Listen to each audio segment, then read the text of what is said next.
Hey guys, Cincinnati Picker here. Welcome to The Flip, where we interview resellers about their experiences buying and reselling.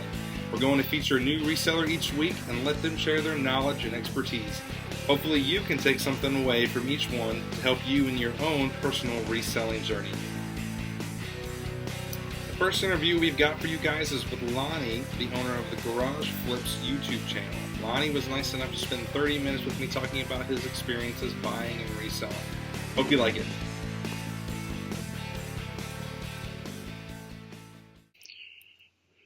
Are you recording yet? I am, yeah. Oh, okay. Yep. Shit. All right. It's all good.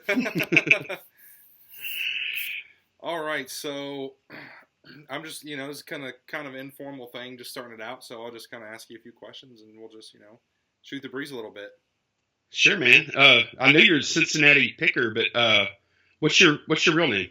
John. John. I'm Lonnie. Nice to meet you, John. Nice to meet you, formally. You are in Mississippi, is that right? No, I'm actually in southern Louisiana, just outside of Baton Rouge, Louisiana. Okay. Is that pretty good territory for picking and garage sailing? Probably not. To be honest, it's. I would say the per capita income in this region is pretty low. Between Louisiana and Mississippi, we're usually last in most things. Oh, wow. Including like per capita income. So I would say like different areas of the country, like Florida, California, those are probably the best places. Now, we are lucky that we have a good climate here for picking. So, my main source is garage sales. So I probably get like 8 or 9 months of garage sales a year, which is awesome. That's really good. Yeah, in Ohio, I get probably like 5, 6 if I'm lucky. Just depending. Yeah, I read all the time about how the guys up north are always battling snow and everything, or a lot of times you're relegated to like going to thrift stores and stuff. Thrift stores, auctions, all kinds of different stuff. We get creative. So how did you get started buying and reselling? Well, I was actually, at the time I was working for Apple from home based. They sent me a computer and I was doing tech support for them. I gotten laid off from a previous job and picked that job up. Had been doing it for about a year. There's a downtown antique district here in my town, and we would go down there, maybe 1 weekend a month. Was walking past a record shop, and there was a cart full of robots. And they were like educational robots, like robot arms. It was like from a school where they teach industrial, mechanical engineering, electrical engineering, like industrial. Is my video good still? Because I'm seeing my webcam flash. Yeah, it's good. Okay, cool. So anyway, this kid had gotten all these robot arms donated from his school because they were upgrading, and he was selling them out on the sidewalk. We ended up cutting a deal for $150 for all of them. It was like 7 robots, I think, and got them home, tested them out, and as much as I couldn't do a full test. Some of them, they would have like a test button, and they would go through the motions, different articulations and all that. But anyway, paid $150 for the whole cart and ended up selling them all for probably about $1,500. Yeah. That's incredible. Yeah, it was. And one of them even went. The biggest sale of them was like a six or 700, and it was a guy in India. He actually gave me his DHL account number to ship it. I don't know if I would do this today. I was kind of naive at the time. And DHL came and picked it up, and it went off. And a couple of weeks later, he left me good feedback. So that was kind of my seed capital, that $1,500. Yeah. And, over the next few months, I kept thinking, man, I want that feeling again. I want that score again. I want that rush. Yeah. And how can I do it? I had never been to a garage sale in my life. I just didn't want to buy used, people's used stuff, And so finally I started going to garage sales, started flipping stuff, and saw that I could make pretty good money. Yeah. And within a couple of months, I quit my job. That's awesome. That's great. Yeah, I know a lot of people that do this are just part-timers, but there's a handful of full-timers out there that really have to grind it. I think a lot of people don't realize, that it's really a 7-day-a-week job instead of a 5, and it's ebbs and flows too. Like, it's just not very steady, is what kind of sucks when you're doing it full-time. I think when I started, John, the thing that I didn't realize was the amount of volume that you need to do. Yeah. And to be honest, I went full-time way too early. I should have probably stayed part-time and did my job for another year, Mm-hmm. but the job was just sucking my soul out of me, Yeah. So. Yep. I understand that completely. How long have you been doing this? I've been buying and reselling for 15 years. I've been doing it full-time for 3 years. Okay. After doing it full-time for 1 year, I decided to start my own auction website. It's kind of, that idea has taken off pretty big in Cincinnati. There's like probably a dozen of them. Because I find a lot of stuff all the time that just really isn't suited for eBay, you know what I mean? And it's better suited for like this online auction format. So I do my own online auction, look what I found, full-time, and then I sell part-time on eBay too.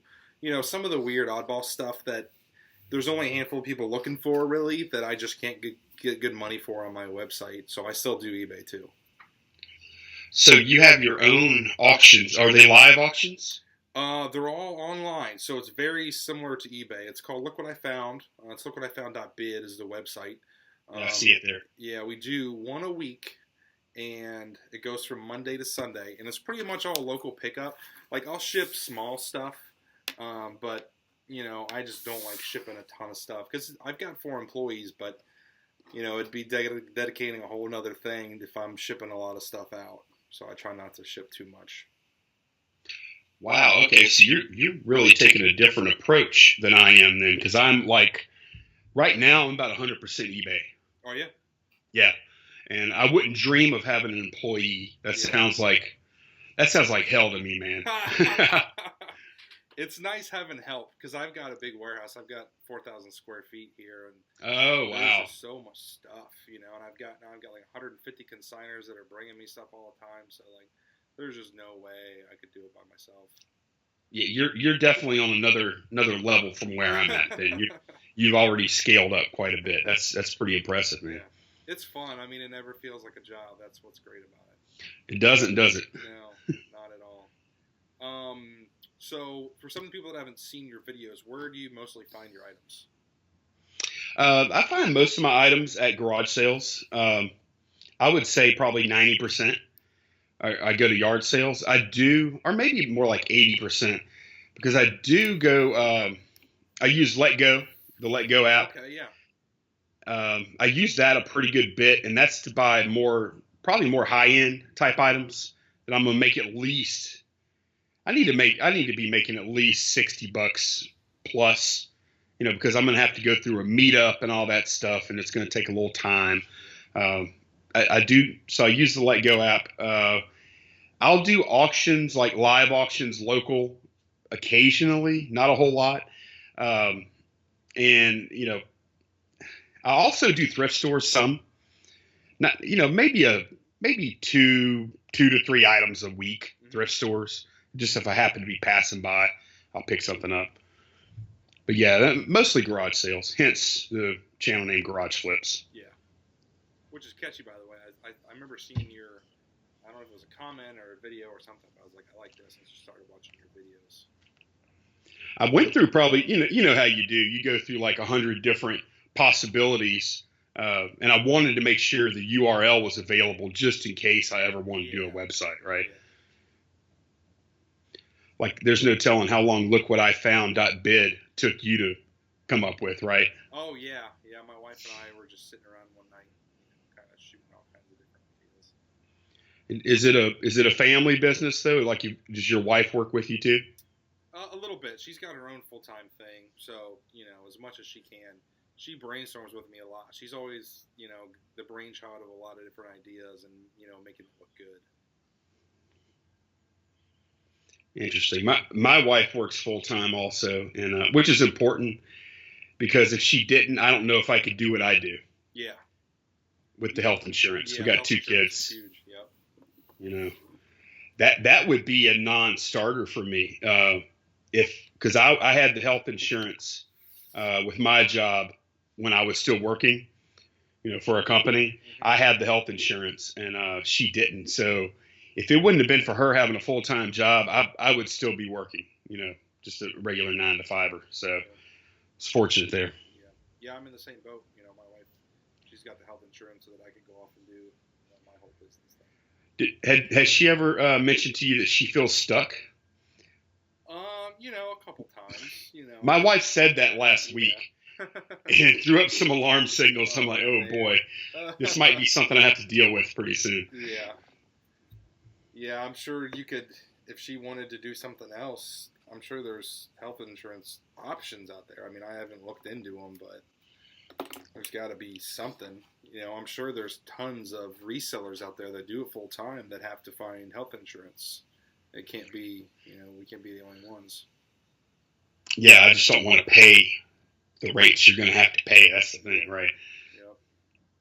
Absolutely. So of all the stuff you found, what's the one thing you've made the most profit on? I'm guessing it might be those robot arms that you bought. Yeah, actually it was. I mean, that first score was one of the bigger ones. It's only like a 10x multiplier profit-wise, but just sheer number, sheer amount of profit, total profit, it's probably the most on one buy. Since then I've had plenty of times I've made like, 30, 40x, but it's stuff that I paid like $5 for. Right. So not the same deal, but yeah, it's probably the best, man. And that just goes to show how long you've been doing it, that's still your highest grossing. A lot of people that, talk to me like, oh, you find this and you make all this money. It's like, it's pretty rare that you find something that you're making $1,000 on. It's mostly, 20, 30, 10, $5. I mean, you're just not making a killing every time.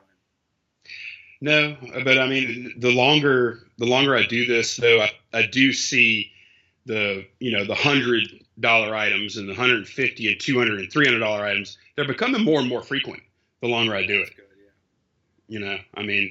Because I remember when I first started, I was dealing with a lot of $10, $15, $20, $30 items, and just as you grow and you learn and gain experience, gain capital, all that, you tend to shoot for higher and higher items, right? Definitely. What's the weirdest thing you've ever found? Actually, of course, everything that we're talking about, I've done videos on, but this was at a garage sale probably about a month and a half ago. Walking around, and there is golly, I wish I could. I guess it was about this tall, and it was this silver-looking cylinder, about this big around. And I picked it up, and it was pretty heavy, but it wasn't heavy enough to be metal. It was real smooth on the outside. It looked like an alien type, just object, like this. And I asked the guy what it was, and he didn't know. He said, "We've had it for years. We picked it up at an estate sale for $5. And I've had it sitting on my mantle. It looked really cool, silvery looking. So anyway, I went ahead and bought it. And when I got it home, I started researching. It was actually a silicone ingot. They called it a silicone boule cylindrical ingot is what it was called. And if you look it up on eBay, you can probably see them. But basically, it's just cylinder, and they take slices of the cylinder off and, make wafers for, producing semiconductors, right?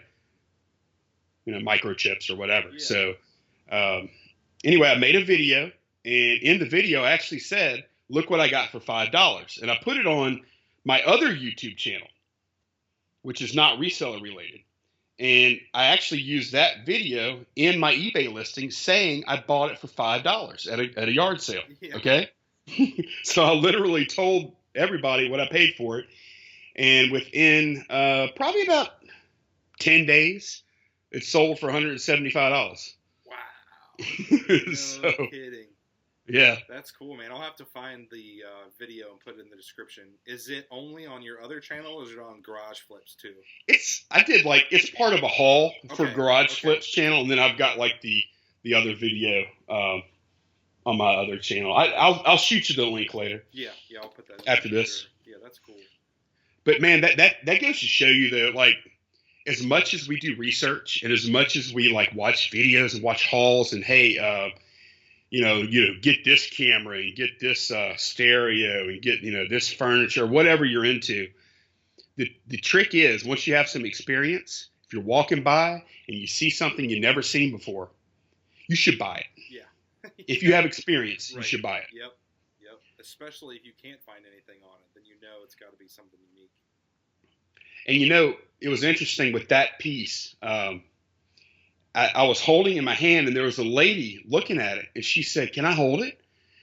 And she said, "I'm not gonna buy it. Just let me see what it feels like." I said, "Sure." I handed it to her, and she just like fell. It was, I'm telling you, man, the way this thing felt, it's just very unique. It's like a big piece of glass, It was just so smooth. It just felt nice to hold it, And she was holding it, and she was like really loved it. I said, "Look, if you like it that much, you can go ahead and buy it." I didn't know what it was at that point, right? Yeah. And she said, "Oh, thank you so much." And then about 5 minutes later, she came and found me, and she said, "I decided I didn't want it," and she handed it back. It sounds like Lord of the Rings with Gollum holding the ring. Yes, it just felt so good holding it. But I almost gave this strange lady $175, and I didn't know it, That's funny, man. Oh, jeez. It looked like it was bringing her so much joy that I wanted her to have it. Yeah, I run into some characters at these yard sales. It's funny. What do you know now that you wish you would have known when you first started reselling? That's a tricky question, though, because I wish I knew back then what I know now as far as, products and all that and what to buy, what not to buy. But the truth is, that's impossible. Like, you can't, there are no shortcuts in this business, right? And I look back now because I have like records of the hauls from like even a year ago, man. I've been doing it for 3 years too. And even a year ago, I was buying some utter crap. I really was.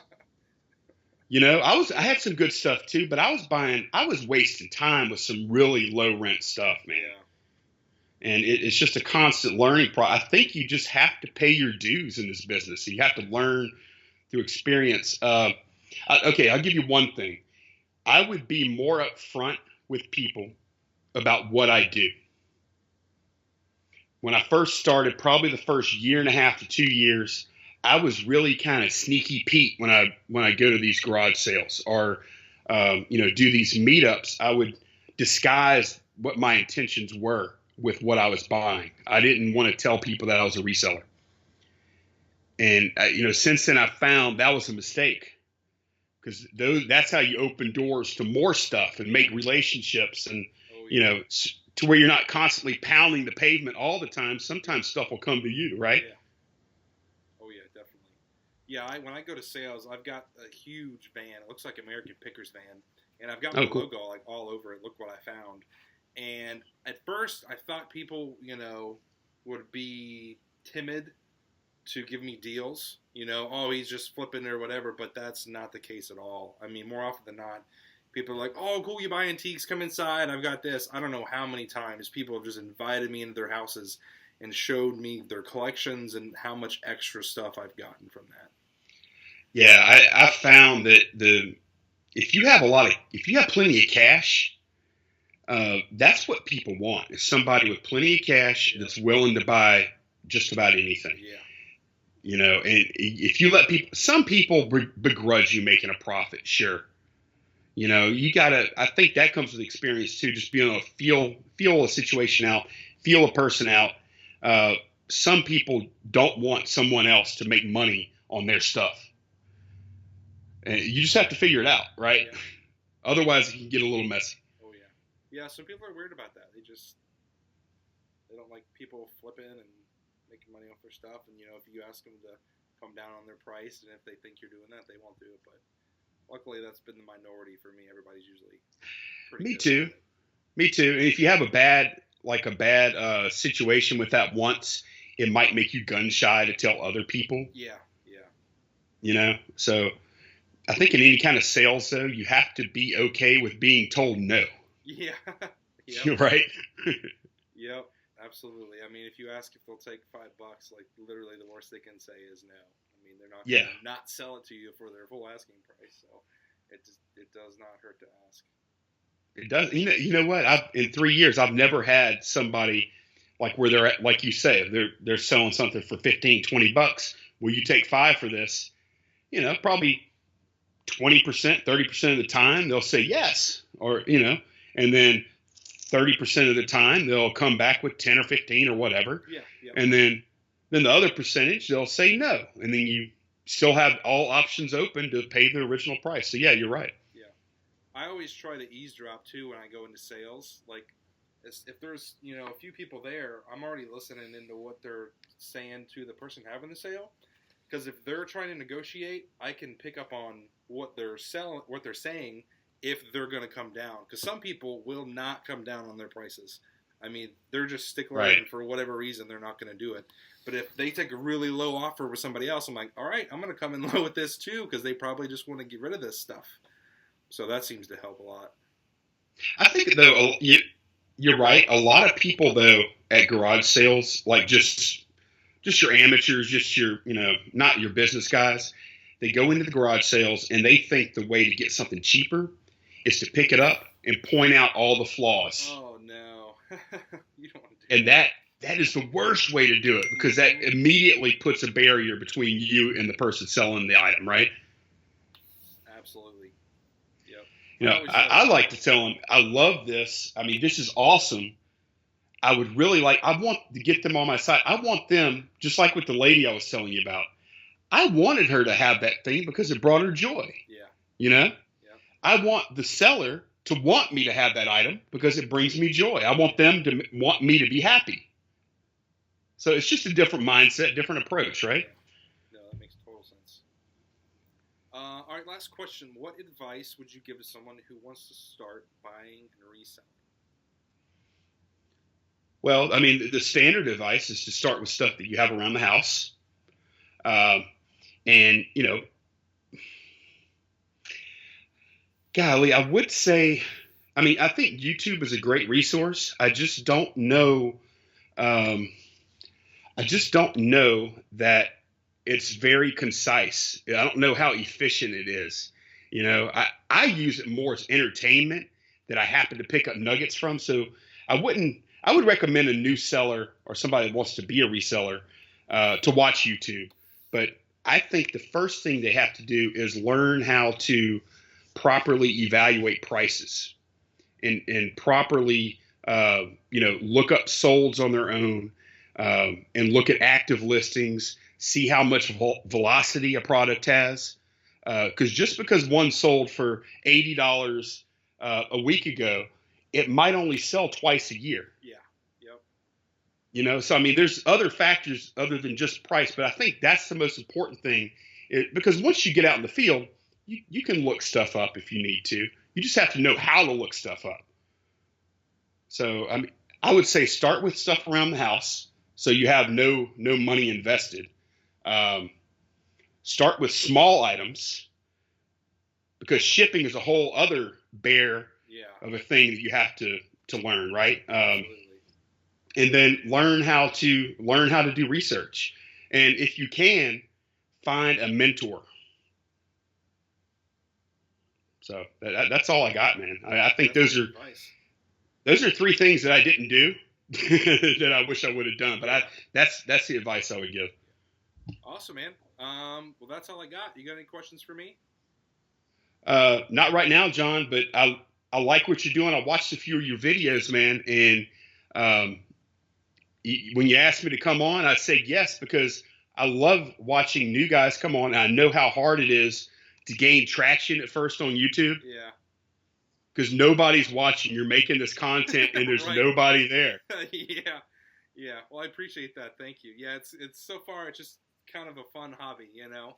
It's what I really enjoy doing, and just taking little videos on my phone and learning and seeing you guys. And it's really cool to see this whole community out there that it's just grinding like I am and finding the same things, you know. It's really cool because, you know, you do this day in and day out, and it can get exhausting, and then seeing other people do it definitely is added. It is. And that's why I started too, John, is that started on YouTube.